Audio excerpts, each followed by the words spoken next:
Hello everyone, welcome to my YouTube channel. In this particular video, let us solve one more problem related to future value when they have given uneven cash flow. Calculate the future value at the end of 5 years. Rate of interest is 10%. But if you observe here the money has been invested at the beginning of each year. ಇಲ್ಲಿವರೆಗೂ ಮಾಡಿರ್ತಕ್ಕಂಥ ಮೂರು problems ಅಲ್ಲಿ at the end of each year ಅಂತ ಇತ್ತು. ಆದರೆ ಈ problem ಅಲ್ಲಿ at the beginning ಅಂತ ಕೊಟ್ಟಿದ್ದಾರೆ. ಸೊ ಫಾರ್ಮುಲಾದಲ್ಲಿ ಸ್ವಲ್ಪ ಚೇಂಜ್ ಆಗುತ್ತೆ. So what will be the change in that formula ಅಂತ ನೋಡೋಣ. So future value equals present value of first year into 1 plus I N minus 1 ಮಾಡ್ತಾ ಇದ್ವಿ. ಆದರೆ ಇಲ್ಲಿ ಬಿಗಿನಿಂಗ್ ಮಾಡಿರೋದ್ರಿಂದ ಫಸ್ಟ್ ಇಯರ್ 0 ಇರುತ್ತೆ, ಯಾಕಂದ್ರೆ ಫಸ್ಟ್ ಇಯರ್ ಬಿಗಿನಿಂಗ್ ಅವ್ರು ಇನ್ವೆಸ್ಟ್ ಮಾಡ್ತಾ ಇರೋದು. Plus P2 1 plus I to the power of n minus 1 plus P3 1 plus I to the power of n minus 2 plus P4 1 plus I to the power of n minus 3 plus P5 1 plus I to the power of n minus 4. ಸ್ವಲ್ಪ formula change ಆಗುತ್ತೆ ಅಷ್ಟೇ. ಈಗ amount ಹಾಕ್ತಾ ಬರೋಣ. First year present value is 2000 into so 10% ಅಂದರೆ calculate ಮಾಡ್ಕೊಂಬರೋಣ. ಒಂದು step ಕಮ್ಮಿ ಮಾಡ್ತಾ ಇದ್ದೀನಿ, ಯಾಕಂದರೆ ನಿಮ್ಗೆ ಈಗ ಆಲ್ರೆಡಿ ಅಭ್ಯಾಸ ಆಗಿದೆ. 10% ಅಂದರೆ 10 ಡಿವೈಡೆಡ್ ಬೈ 100 ಮಾಡಿದ್ರೆ 0.1 ಬರುತ್ತೆ.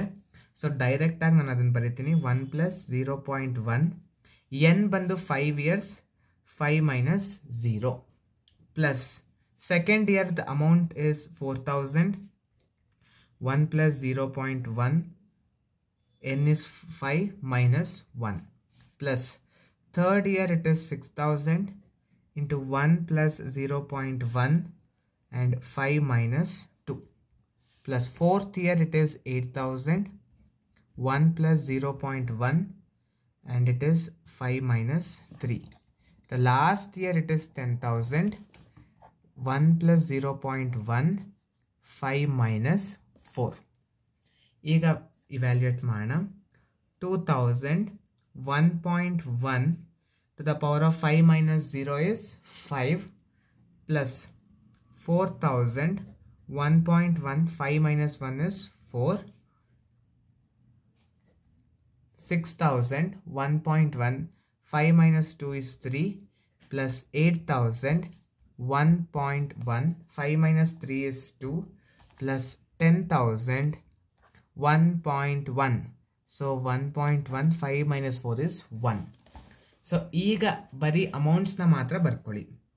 So 2000 plus 4000 plus 6000 plus 8000 plus 10,000. Anything to the power of 1 will be same.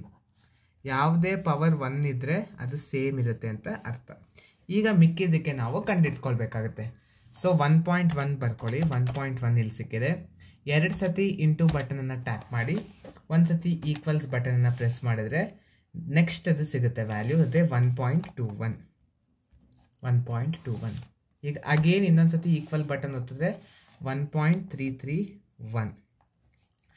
Same ಇನ್ನೊಂದು ಸತಿ ಈಕ್ವಲ್ ಬಟನನ್ನು ಪ್ರೆಸ್ ಮಾಡಿದ್ರೆ 1.4641 ಬರುತ್ತೆ. 1.4641 ಬರುತ್ತೆ. ಇನ್ನೊಂದು ಸತಿ ಟ್ಯಾಪ್ ಮಾಡಿದ್ರೆ 1.6105 ಬರುತ್ತೆ. 1.6105. ಈಗ ಇದನ್ನು ಆ್ಯಡ್ ಮಾಡ್ತಾ ಬರೋಣ. 2000 into 2000 into 1.6105 equals 3221 plus 4000 into 1.4641 is 5856.4 plus 6000 into 1.331 6000 into 1.331 ಮಾಡಿದ್ರೆ 7986 ಬರುತ್ತೆ. ನೆಕ್ಸ್ಟ್ 8000 ಇಂಟು 1.21 ಮಾಡಿದ್ರೆ 9680 ಬರುತ್ತೆ. Plus 10,000 into 1.1 10,000 into 1.1 is nothing but 11,000. ಈಗ ಇದಿಷ್ಟನ್ನು ಆ್ಯಡ್ ಮಾಡೋಣ. 3221 plus 5856.4 plus 7986 plus 9680 plus 11000. ಇದಷ್ಟನ್ನ add ಮಾಡಿದ್ರೆ 37,743.4 ಬರುತ್ತೆ. ಇದು ನಮ್ಮ future value. This is our future value. So till now type 2 problems ಅಂದ್ರೆ uneven cash flow ಇದ್ದರೆ ಹೆಂಗೆ ಅನ್ನೋದನ್ನ 4 ಪ್ರಾಬ್ಲಮ್ಸ್ನ ಸಾಲ್ವ್ ಮಾಡಿದ್ದೀವಿ. Hope the topic should be clear for you people within this 4 problems only. Almost question paper problems also I have covered. If you still have any doubts or queries regarding type 2, please ask your doubts in the comment box so that I'll clear your doubts if possible. So next we have type 3 in the future value. So type 3 is very easy. From next video I'll start with type 3. Thank you for watching the video. I'll come back with the next video.